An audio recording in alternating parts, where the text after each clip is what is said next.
There is a magic formula that we were taught while we were growing up. We learned it from our parents, from our teachers, from our guidance counselors, from the media. You may have learned it as well. It goes something like this.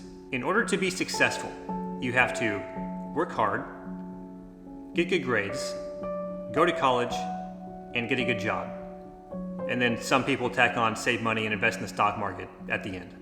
For 25 years, this mantra of success was etched into our minds. And I don't think there's anything intrinsically wrong with any of these steps.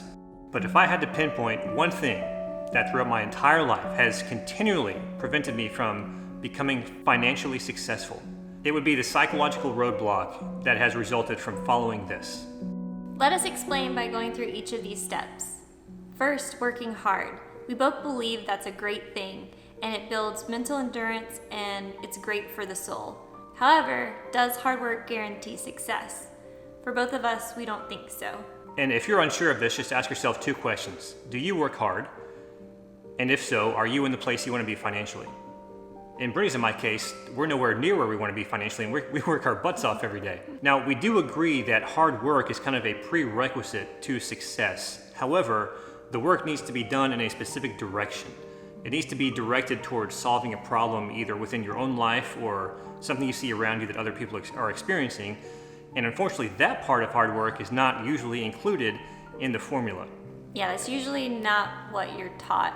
Next one, step 2, get good grades. So beginning at age 5, we are taught how the world works and how it doesn't work. We're taught what we're supposed to do and what we're not supposed to do. We sit in a classroom for 8 hours a day and listen to somebody tell us what to think instead of how to think. And then we're tested on it.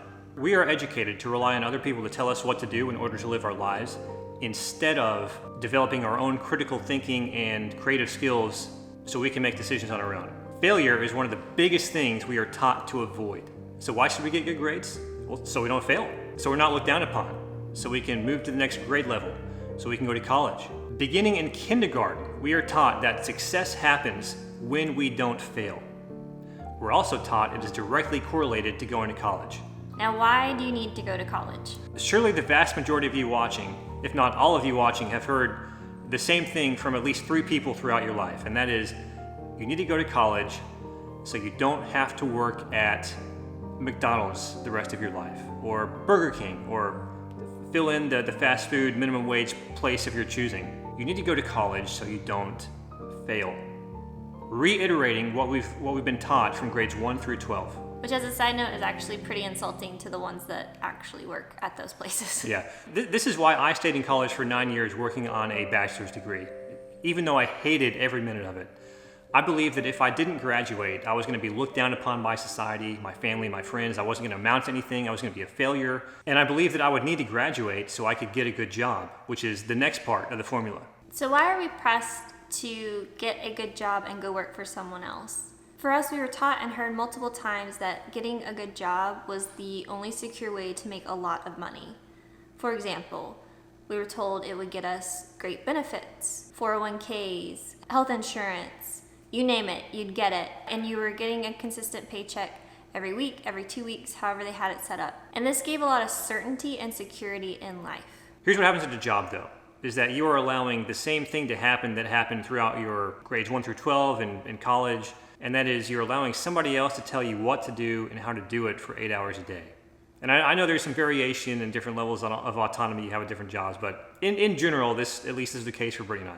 And this trains you even more not to think for yourself and rely on somebody else for your own financial well-being and security rather than relying on yourself. Here's something else that also happens at a job, and that is that you are making your CEO wealthy at a disproportionate rate that you are making yourself wealthy. So we're not at all saying that jobs are bad things. Brit and I have had multiple jobs. They have all served their purpose, and we are grateful for all of them. I mean, Brittany has a job right now, 9 to 5, and our finances could quite possibly be all over the place if she didn't have that 9 to 5 job. So they are a good thing. However, if you want to become wealthy faster, a job is not the best long-term strategy to have, because the longer you're there, the more taxes you pay, and just the longer you're giving up 8 hours a day, most of your day, to somebody else and somebody else's vision. And the next step in the formula is saving money. So saving money is a good thing. By saving money, you can actually start to save up for an emergency fund, which is a great hedge against life for you. But after a certain threshold, there starts to become an opportunity cost where you could be using those savings for new investment opportunities. Also, if all you're doing with your money throughout your entire life is just saving it, putting it in the bank, there's a large possibility that when you come to retirement age, you're not going to be able to retire because you just don't have enough money there, which is another nuance that is not usually explained. Invest in the stock market for the long term. Now, this is a great way to become wealthy over 30 or 40 or 50 years. The stock market has always gone up in the past over long periods of time. And if you've read The Tortoise and the Hare, you probably noticed that the tortoise always wins the race. Slow, methodical, consistent investments over time will always grow. And this is very true, which means if you start investing at the ripe young age of 10, you'll probably become a multimillionaire by the time you're in your mid-50s or 60s, somewhere in there. I think what this does, this mentality of investing for the long term, which I don't think there's anything wrong with, is that it trains your brain, at least it has trained Brittany's in my brain, to think that becoming wealthy should and will take your entire life. So why risk anything and try and speed it up? Because you could fail, you could mess up, and we all know failure is terrible. And the problem that Brittany and I have with this is, we don't want to finally sit back and relax with our financial independence at age 70. We want to be financially independent in 5 or 10 years, which means we cannot believe that becoming wealthy has to take our whole lives because we just don't have the time for it. So that's not to say that we're not going to be investing in the stock market. We will, but that's not going to be our primary method of becoming wealthy. So how does all this relate to being middle class? So when it comes to being successful with money and accumulating large sums of wealth, I think all of us want to do that. Both Mike and I do. We desire to have enough wealth to where we can live worry-free when it comes to money. Yeah, if we want to spend a few $1,000s here or a few $1,000s there every month, or if we want to give $10,000 to a charity or $100,000 to a charity, if we want to help pay off somebody's house or help somebody become debt-free, we want to be able to do that, not have to worry too much about it. But it's not a lack of desire which has prevented us from getting to the financial place that will allow us to do that. It is these mental roadblocks that have been put in our minds from following and believing in this formula. And that is the fear of risk, the fear of failure, the desire for an unreasonable amount of safety and security in our financial life, the expectation that our own financial success will depend on somebody else and will probably take our entire lives to achieve. And number 5, the last one, is the inability to think independently and creatively because we've allowed other people to do it for us for so long. We are trained in a system that, beginning in kindergarten, persuades us to surrender much of the control that we could have over our personal and financial lives to somebody else. It trains us to be dependent. It teaches us to think inside the box rather than outside of it. And most importantly, it teaches us not to take risks because risks can lead to failure. This, ladies and gentlemen, is why Brittany and I are still in the middle class and why we have been for a very long time. And I would imagine this is quite possibly why you are still in the middle class as well. Our question to you is this: do you want to get out? Brittany and I do. This is our plan. So our plan is broken up into 3 phases. And phase 1 we've already done, and that is to become consumer debt free and save up a 6-month emergency fund. We highly recommend doing this. It does help put you in a better financial spot and gives you a good foundation to start on. And if you want to learn more, we'll link more videos up here for you. Phase 2 is currently underway, and that's where Brittany and I are kind of getting our minds right, where we're reading a bunch of books, financial books written by very successful, wealthy people. We're also searching for motivational, real-life, informative, educational finance videos on YouTube. And I'm personally seeking a mentor figure who's very successful, well past the place that Brittany and I are at financially right now, someone I can learn firsthand from. These are things that we're doing right now, and our hope in doing all of this stuff is that it's going to loosen up our minds a little bit and make it easier to undo those psychological roadblocks, which leads us into phase 3, and that's undoing all those psychological roadblocks that we do have. The fear of risk, the fear of failure, the belief that accumulating wealth is going to take our entire life, all those things we listed before. Brit and I think that we can tackle all of these together because they're all kind of interconnected in one way or another. They kind of all spring from not taking action and relying on other people. We cannot remain paralyzed. If we're going to escape the middle class, we just cannot do that. Here's our plan for what we're going to do next in this phase. And keep in mind, we're charting new territory and things can change drastically. We're going to start betting on ourselves more.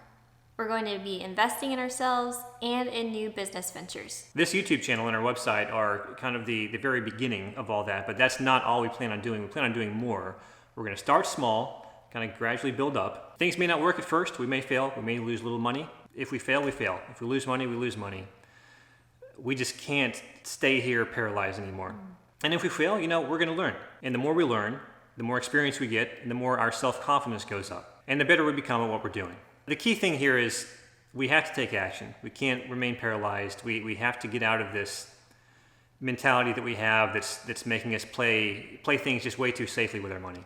And from what Brit and I have experienced in our own lives, the few successes that we have had, all failure is just kind of like the mountain that you're standing on once you're finally successful. Success doesn't happen when you avoid failure. Success happens like when you've made so many mistakes that you've kind of like learned not to make them anymore, and now you're just kind of standing on top of everything. So in this phase of our plan, we don't want to be unwise financially, but we also don't want to be paralyzed with fear. We're going to be looking for ways that we can help other people, develop products and things like that to try and help solve problems that we see either within our own life that we think we could help other people with, or problems that we see out there in the world that we think we may be able to help solve. The few products that we do have on our website are two of our first attempts at trying to do that. We have our budget template and our debt payoff organizer is what we're calling it. It's basically just kind of things that we've made in Microsoft Excel to help you guys kind of get your money in order and be more efficient with both your time and your money. There'll be more to come, but those are just the two things we have right now. With all that being said, thanks so much for watching. If you did enjoy the video, give it a huge thumbs up. It helps out the YouTube algorithm tremendously. Also subscribe for more because we do plan on showing all of our success and failures on these new ventures. Follow us on Instagram at It's Mike and Brit. We post there every now and then. Our budget template and our debt payoff organizer is linked below if you are at all interested in those. There are free versions of both. Our monthly budget template is always free.